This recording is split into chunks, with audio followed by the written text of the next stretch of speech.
Oi pessoal, tudo bem com vocês? Tudo bom? Mais um vídeo no canal e dessa vez a gente está levando vocês para conhecer uma cidade maia bem no interior do México.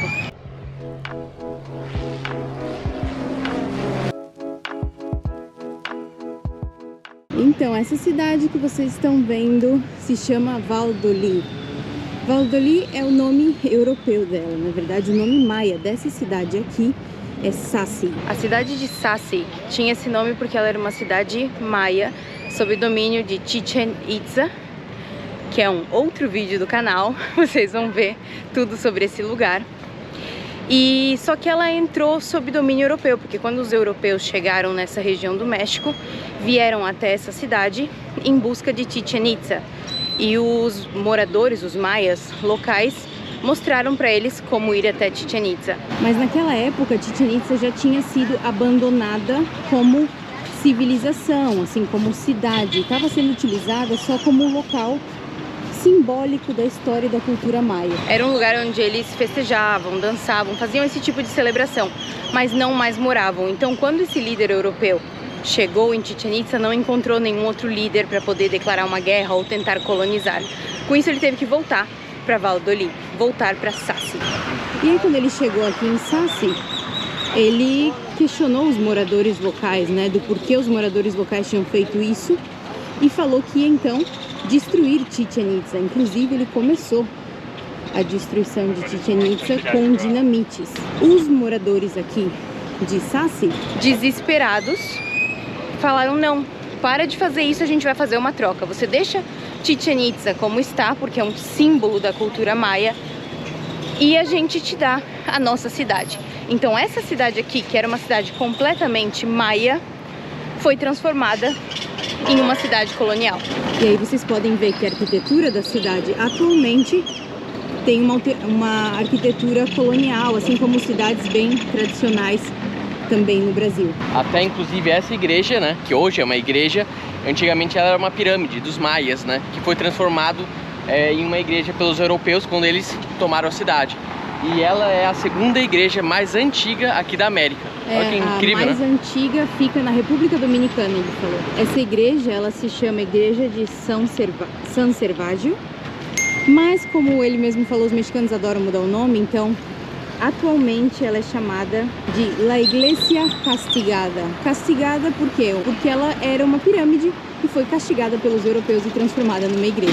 Digamos que isso é quase uma forma irônica de tratar a igreja que passou por tanta era coisa, né? Símbolo da história deles e virou um símbolo do colonialismo no México. Tem essa praça aqui, né? Ó, vocês também veem os detalhes, ó, da arquitetura colonial nela. Esse aqui é o centro dessa cidade.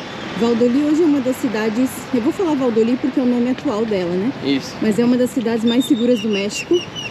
Ela é pequena e vive necessariamente de turismo, das pessoas que vêm para conhecer como é uma cidade colonial, uma cidade antiga, da antiga México. O incrível dela é que ela é uma cidade de 1500 anos. E isso você não encontra em qualquer lugar, né? Quase 3 vezes mais velha que o Brasil. Imagina, que um país inteiro, né?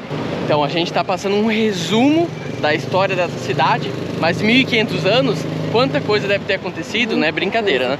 Inclusive, o nosso guia nos contou um pouco dos fatos que aconteceram na época da colonização. Quando esse oficial europeu voltou para cá, chateado porque não encontrou ninguém em Chichén Itzá, começou a bombardear Chichén Itzá, e os moradores maias aqui da cidade trocaram ela para Chichén Itzá permanecesse como era esse símbolo, que era para a cultura deles, a cidade começou a ser transformada nessa colônia.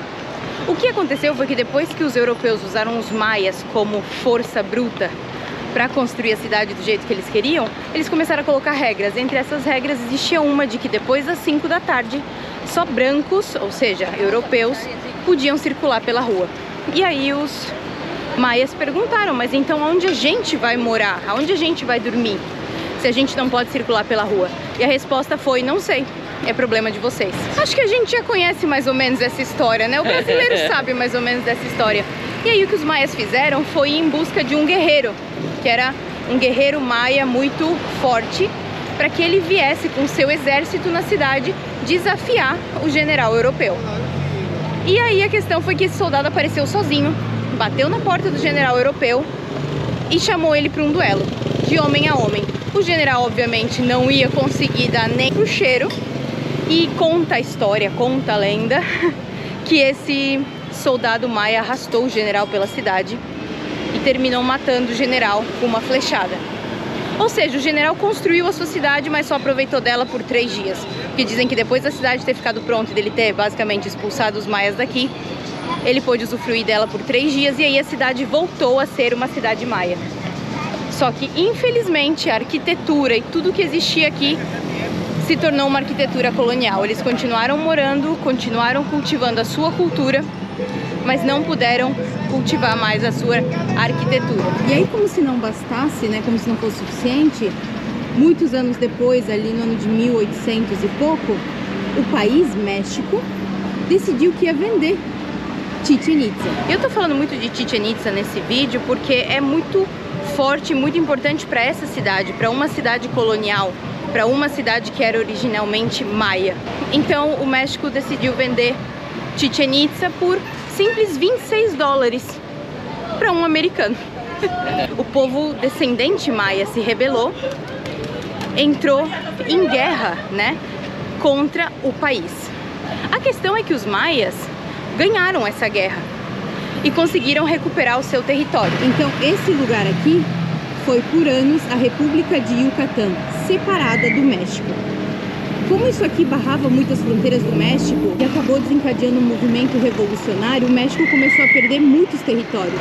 E com essa perda de territórios, veio a chateação, vamos dizer assim. E aí o México se aliou aos Estados Unidos e à França para realmente entrar em guerra contra a República de Yucatán. Com isso, eles acabaram recuperando o território. Mas hoje a cultura maia não é mais vista como uma ameaça como foi naquela época. O México, ele faz questão de tentar reviver essa cultura porque é a origem, parte da origem do país. Então o relacionamento entre eles hoje é bom, não existe mais essa guerra. E a cidade de Valladolid ficou como um marco dessa parte da história, um marco do período colonial, em meio a uma região que era totalmente de domínio maia. Então assim, é uma parte muito interessante do roteiro dessa península de Yucatán, dessa região da Riviera Maia. Claro que a cidade não fica só dentro dessa história que eu tentei contar para vocês o mais rápido possível. Como ela é uma cidade turística, ela tem essa área aqui, ó, que tem muitos e muitos cafés, muitas e muitas lojas, é bem legal. Tem várias lojas de roupa, de souvenir. Tem a Praça Central, vocês veem que tá bem movimentado, porque são muitas excursões que trazem pessoas todos os dias e tem mais um lugar que acho que a gente tem que ir, né? É, hoje basicamente ela vive do turismo, né? Exatamente. Por isso que você vê tanto turismo, tanto ônibus assim parado, e eles têm também aquele ônibusinho. Você compra e passeia pela cidade vendo as coisas, né? City Tour. É, exatamente, aqueles lá. Mas agora a gente tem que ir mais uma loja, né? Isso, não pode faltar do chocolate, né? Chocolate, chocolate. Como vocês podem ver, são muitas lojas assim para turismo, né? De bebida, de souvenir, de camiseta, de flor, de roupa, mochila, são muitas coisas. E a gente, embaixo desse calor, estamos procurando o bendito chocolate. Porque nos falaram que era para um lado, não era, agora a gente veio pro outro pra gente ver se a gente acha. A gente tá fritando aqui debaixo do sol, porque diz que tem que provar o chocolate deles aqui. É, que é o verdadeiro chocolate. Que é o verdadeiro chocolate, sem açúcar, sem gordura e com pimenta. Eles têm essa tradição de colocar pimenta habanero, que é uma das pimentas mais fortes do mundo, no chocolate. E dizem que esse chocolate, ele não é apimentado, mesmo tendo essa pimenta habanero, porque tem alguma substância do chocolate que quebra a picância. Então você consegue sentir o sabor do chocolate, sentir o sabor da pimenta, né? E colher todos os benefícios que a pimenta traz, porque diz que ela faz muito bem pro coração. Mas sem morrer. É, sem ter toda aquela picância. Né? O problema, gente, é que a gente tá procurando e não tá achando, tá? A gente já girou por tudo aqui, entrou em lojas diferentes e não tá achando. E como a gente tem tempo curto por causa do tour, eu acho que a gente vai ficar sem o chocolate, infelizmente, mas a gente vai deixar uma imagem aqui pra vocês verem o que a gente tá falando. Eu já tinha visto na internet, parece ser legal. Tudo bem que esse chocolate quente, né? Acho que a gente ia derreter completamente. Mas, tem essa também, né? Enfim. Então, infelizmente, não encontramos. A gente virou o quarteirão inteiro da praça. Pois é. Nem as próprias lojas aqui não sabem dizer onde fica direito. Então, como tá muito calor... O guia já tá lá berrando o nome de todo mundo, então a gente pegou pra refrescar isso aqui, tá vendendo na praça. É uma raspadinha de gelo e eu pedi sabor manga. Só isso aqui pra ti. Olha a vermelhidão na minha cara, gente. Eu tô queimando de chapéu, sei lá o que é isso. Mas enfim, espero que vocês tenham gostado de tudo que a gente pôde mostrar nesse vídeo rapidinho sobre Valladolid. Interior, né, do México, né? Interior do México. Então, se você gostou desse vídeo aqui pelo interior do México, conhecer um pouco da história dessa cidade, deixa o like nesse vídeo. Se você ainda não é inscrito, se inscreva no canal. Isso ajuda muita gente a continuar crescendo. E como sempre, a gente se encontra no próximo vídeo. Tchau! Tchau!